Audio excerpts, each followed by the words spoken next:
নমস্কার, ETV news বাংলায় আপনাদের প্রত্যেককে স্বাগত। গোটা কলকাতা জুড়ে এখন পুজোর আমেজ। গোটা কলকাতা শহর, রাস্তাঘাট সব আলোয় সজ্জিত।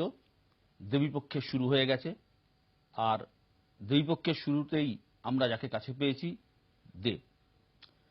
বাংলা সিনেমার চলচ্চিত্র জগতের হার্টথ্রব শুধু নয়, দেব মানেই এক ডাকে 1 লাখ লোক জড়ো হয়ে যাওয়া। দেব আজ আমাদের সামনে। দেবের সামনে অনেক প্রশ্ন রাখবো।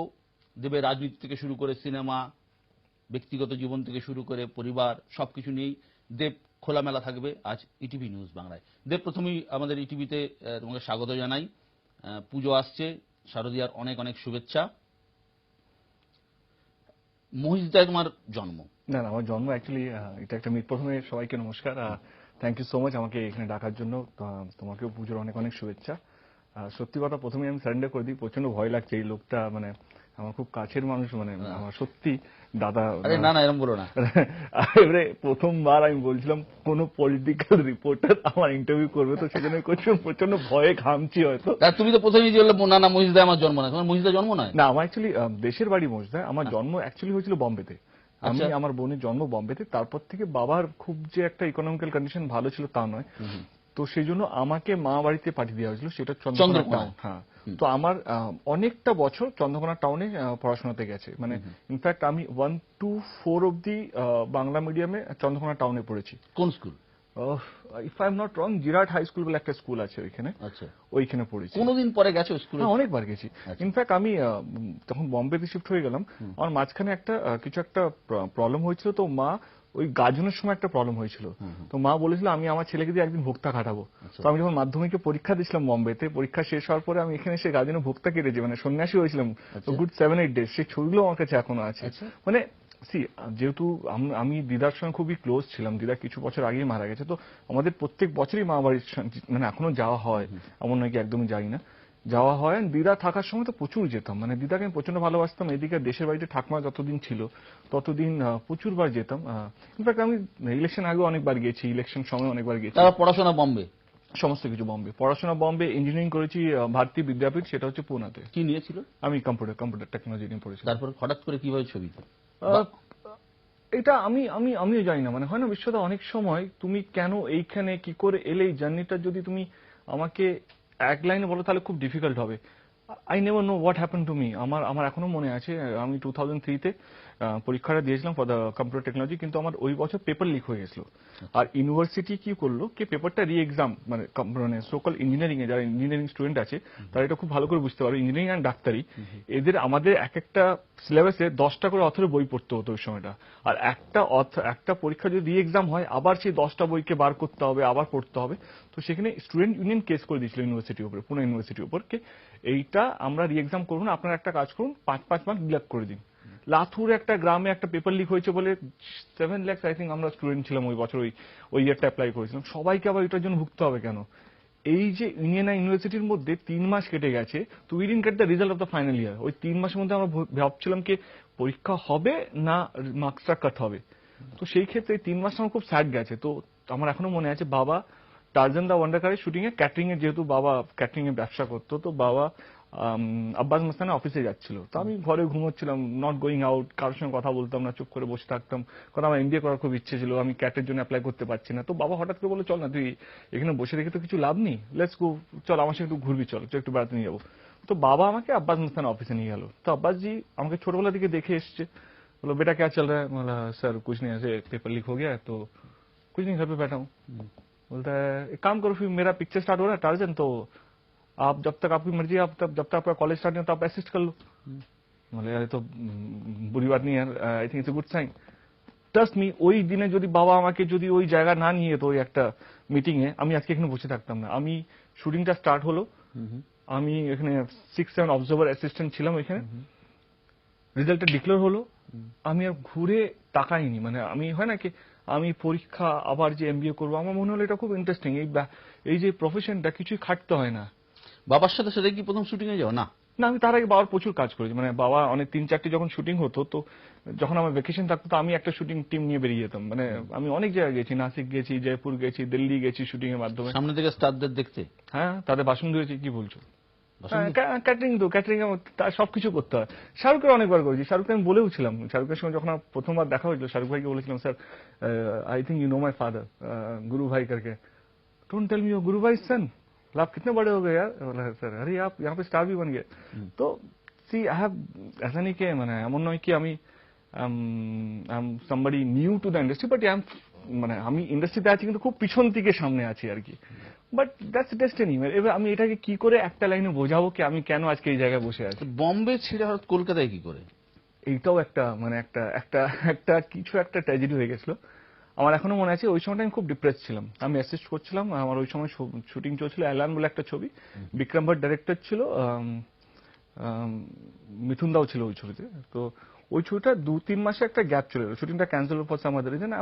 একটা প্ল্যান ছিল না 3-4 মাসের, ওই প্ল্যানটা ভেস্তে গেল। আরেকটা কিছু একটা ডিপ্রেশনে ছিলাম। ওই শুটিং এ একজন ভদ্রলোক বাবুল রায় যিনি ক্যামেরাম্যান, উনি একটা ছবি করার জন্য বম্বে গেছিলেন। উনি আমাদের শুটিং এ আমাদের একজন ছিলেন, তার সঙ্গে আমার বন্ধুত্ব ছিল। উনি এসে আমাকে প্রথমবার ডিসকভার করেন, বলেন কি তুমি বাঙালি? বলে তুমি এখানে কি করছো? আমরা অ্যাসিস্ট করছি, এখানে সময় নষ্ট করছো, চলো বাংলায় চলো, তুমি হিরো নেই কেউ, অনেক কিছু বলেছি। কোন সাল এটা? আমার 2004 আই থিঙ্ক সো, 2004। হ্যাঁ, ওই লোকটা আমার নাম্বার নিয়েছিল। হয় না অনেক সময় লোক নাম্বার চায়, কি টাইম নষ্ট করবো, হ্যাঁ দাদা নিন। ওই লোকটা আমাকে প্রত্যেক 15 দিন একটা করে ফোন করতো। ওই ফেজে উনি ফোন করেছিলেন আমাকে কি একটা ছবি এসছে তুমি করবে। আর তখন আমার মামার বিয়ে ছিল, ছোট মামার বিয়ে ছিল কলকাতায়, গ্রামে। তখন দুটো কাজ একসাথে হয়ে যাবে। আমি বিয়েতেও গেলাম এখান থেকে, একদিনের জন্য কলকাতা এলাম, ওনার সঙ্গে দেখা করলাম। উনি ওই দিন সবকিছু রেডি করে রেখেছিলেন, প্রযোজকে রেখেছিলেন, ডিরেক্টরকে রেখেছিলেন। নায়কের রোল? হ্যাঁ, অগ্নিশব্দ, রচনা ব্যানার্জি নায়িকা। হ্যাঁ। আমার না ওই দিনে মিটিংটা হলো, আই সেড কে আর 3 মাস বাড়িতে বসে থাকবো বম্বেতে, তার চেয়ে ভালো দেখি না একটা চেষ্টা করি না। I never thought, believe me, ওই সময় তুমি যদি আমাকে জিজ্ঞেস করো তুমি কলকাতা, আমি জীবনে ভাবিনি কি আমি কলকাতা থাকবো। আমি বাড়ি কিনিনি 3 বছর ধরে, 4 বছর। আমি ভাবতাম এখানে কতদিন আমাকে রাখবে, আমি তো বাংলা ভালো বলতে পারি না। আমাকে লোকে বলতে এখনো মনে আছে, এই গাম্বার চেহারা, তুই হিরোইন কোথা থেকে পাবি, এত বড় হাইট, তো বম্বে থেকে হিরোইন নিয়ে আসতে। ভালো ভালো ডিরেক্টর আমাকে বলেছিল। তো আমি ওরকমই ভাবতাম কি আমাকে এই শহরটা কি জায়গা দেবে। তো আমি ভাড়ায় থাকতাম, বনিদা সিকান্দার একটা ফ্ল্যাট ছিল, সেই ফ্ল্যাটে থাকতাম, শুটিং করতাম আর বম্বে চলে যেতাম। তো ওই ছবিটা করার সময় আমার সিকান্দার সঙ্গে আলাপ হয়েছিল, ওরা আই লাভ ইউ বলে একটা ছবির জন্য নতুন নায়ক খুঁজছিল। একটা জিনিস জিজ্ঞেস করি, এই তোমার তো নাম দীপক অধিকারী, দীপক থেকে দেবটা কি ঘরে হলো? আমার এই দেব নামটা নিয়ে প্রচুর মানে একটা আকর্ষণ ছিল। মানে আমি যদি আমার নাম দেবজয়ী না রাখতাম, আমার ছেলের নাম দেব রাখতাম। ওটা তোমার নিজে রাখা? হ্যাঁ, এটা আমার নিজে রাখা। কারণ শ্রীকান্ত আমাকে এখনো মনে আছে বলেছিল কি দীপকটা একটু ওল্ড ফ্যাশন হয়েছে, তুই একটা নতুন নাম ভাব। দীপক তো রয়েছে চিরঞ্জিত। হ্যাঁ, না চিরঞ্জিত দা ডেফিনেটলি আছে, তখন আমি জানতাম না চিরঞ্জিত দা দীপক নাম। তো পরে জানতাম ওনারও নাম দীপক দা আছে আর কি। তারপরে আমি বললাম দেব নামটা কেমন, হঠাৎ দেব क्यों, বললাম মুঝে এর নাম পছন্দ, I like this name, I don't know. বলতাম যে 2 দিন টাইম দে। তার মধ্যে ঠিক আছে 2 দিন টাইম নিচ্ছে। তারপরে 3 দিন পর নিজেই বললো হ্যাঁ দেব নামটা একটু আনকমন, দেখি রাত। দিস ইজ হাউ উই ওই রচনা ব্যানার্জি যেটা নায়িকা ছিলেন, ওটা কি প্রডিউসার ভেঙ্কটেশ ছিল? না, ওইটা অন্য কোনো ছবি ছিল, অন্য নতুন প্রডিউসার। তোমার মনে আছে যে প্রথম দিনের শুটিং এর অভিজ্ঞতা মনে আছে? না, হ্যাঁ সবকিছু আমার এখনো মনে, কি বলবো, মানে ইট ওয়াজ নাইস, ইট ওয়াজ, কি বলবো, আমি একটা জিনিস সবসময় বিশ্বাস করি, কেউ যদি আমাকে জিজ্ঞেস করে কে এটা কি করে হবে, বস কেউ তোমার জন্য রাজ সিংহাসন নিয়ে রাস্তায় দাঁড়িয়ে থাকবে নাকি, এসো দাদা বসো। You have to make a own way, তোমাকে নিজের পায়ে নিজে দাঁড়াতে হবে, তোমাকে নিজের জায়গা করে নিতে হবে, তার জন্য প্রচুর পরিশ্রম করতে হবে, তার চেয়ে বড় কথা নিজেকে সময় দিতে হবে। একদিনে যুদ্ধ জেতা যায় না, একদিনে সুপারস্টার হওয়া যায় না, একদিনে বিশ্বদা হওয়া যায় না। না, এবার ধরো তুমি যখন সরে গেলে বাংলা ছবি, প্রথম বাংলা ছবি, বিপরীত রচনা বন্দ্যোপাধ্যায়, তখন রচনাদি বিগে, তখন রচনাদি খুব বড় স্টার। তখন মানে রচনা বন্দ্যোপাধ্যায় অন্তত 20 বছর কাটিয়ে ফেলেছে ইন্ডাস্ট্রিতে।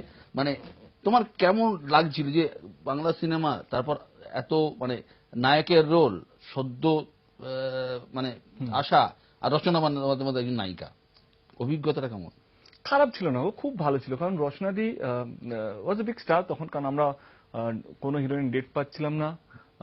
তো রচনাদি সো সুইট অফ, তো উনি আমাকে ডেট দিয়েছেন, আমাদেরকে ডেট দিয়েছেন। ইট ওয়াজ এ ফ্যান্টাস্টিক এক্সপিরিয়েন্স। কিন্তু ওই শুটিং এর সময় আমাদেরকে বলা হয়েছিল কে শুটিংটা 40 দিনে শেষ হবে, কিন্তু সেটা কোনোদিনও হয়নি। সেটা আমাদের 1 বছর অবধি শুটিং চলেছে। এক বছর শুটিং চলার পর শুটিংটা রিলিজ হয়েছিল। 12টা রিলিজ হয়, 12:30টায় মোটামুটি হল থেকে নেমে গেছিলাম। এরকমও হয়েছে, আমার এখনো মনে আছে। আচ্ছা, এই হ্যাঁ বলো। আমি বম্বেতে ছিলাম তখন শুটিং এর রিলিজের সময়, আমার কিছু কলকাতা তখন কিছু বন্ধু হয়ে গেল, তাদেরকে বলেছিলাম দেখ ওই হলে ছবিটা রিলিজ হয়েছে, গিয়ে জানা কেমন হয়ে যায়। বলে হ্যাঁ ঠিক আছে, আমার ফার্স্ট শো তো বেরিয়ে গেছে, সেকেন্ড শো যাবো। গিয়ে বলছে কোথায় রে, তোর তো ছবি নেই। আচ্ছা, বেরিয়ে গেছে এত তাড়াতাড়ি? তো আমার 12টা রিলিজে 12:30 বেরিয়েও গেছিল। মানে এই যে স্ট্রাগল জীবন, তুমি তো হাওড়া তো একসময় দীর্ঘদিন থেকেছো। হ্যাঁ, হাওড়া আমি 4 বছর ছিলাম। কোথায় ছিলে হাওড়া? হাওড়া এসি মার্কেটে। মানে হঠাৎ এসি মার্কেটে হাওড়া কি? হাওড়া এসি মার্কেট, কারণ আমি বললাম না কি, আমি জানতাম না কি এই শহরটা আমাকে এত ভালোবাসা দেবে বা আমার এখানে একটা দিন নিজস্ব বাড়ি হবে। কারণ তখন আমি শুটিং এর জন্য শুধু আসতাম বা চলে যেতাম। আমাদের মহেন্দ্র সোনি যিনি আছেন, আমাদের মনিরা ভেঙ্কটেশের ওয়ান অফ দ্য ডিরেক্টরের মধ্যে, তার একটা ফ্ল্যাট ভেকেন্ট ছিল in Howrah, and he also stays in Howrah. তুই বলে দেখ হোটেলে থাকার চেয়ে ভালো আমার একটা ফ্ল্যাট আছে, তুই কি থাকবি?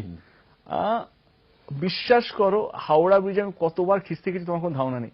মানে খিস্তে গেছি কি কারণে বলছি, আমি হাওড়াতে থাকতাম যখন, তখন আমাকে মনিদা তার একটা পুরোনো গাড়ি, উনি নতুন গাড়ি কিনে নিয়েছিল, আমাকে একটা পুরোনো গাড়ি দিয়েছিল।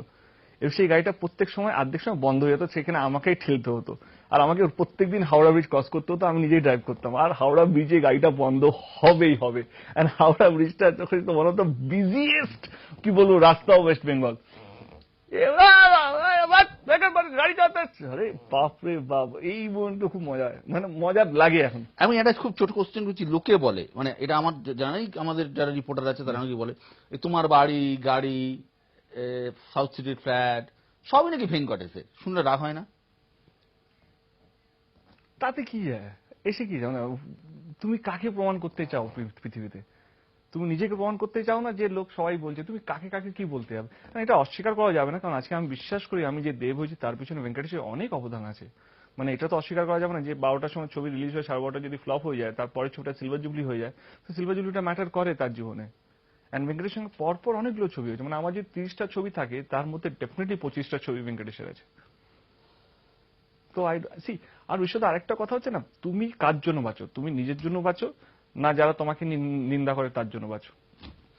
কাদের জন্য দেব বাঁচছে সেটা আমরা পরবর্তীকালে আরো সময় যত গড়াবে জানতে পারবো। একটা ছোট্ট বিরতি নিতেই হচ্ছে, বিরতির পর ফিরে আসছি দেবের সঙ্গে।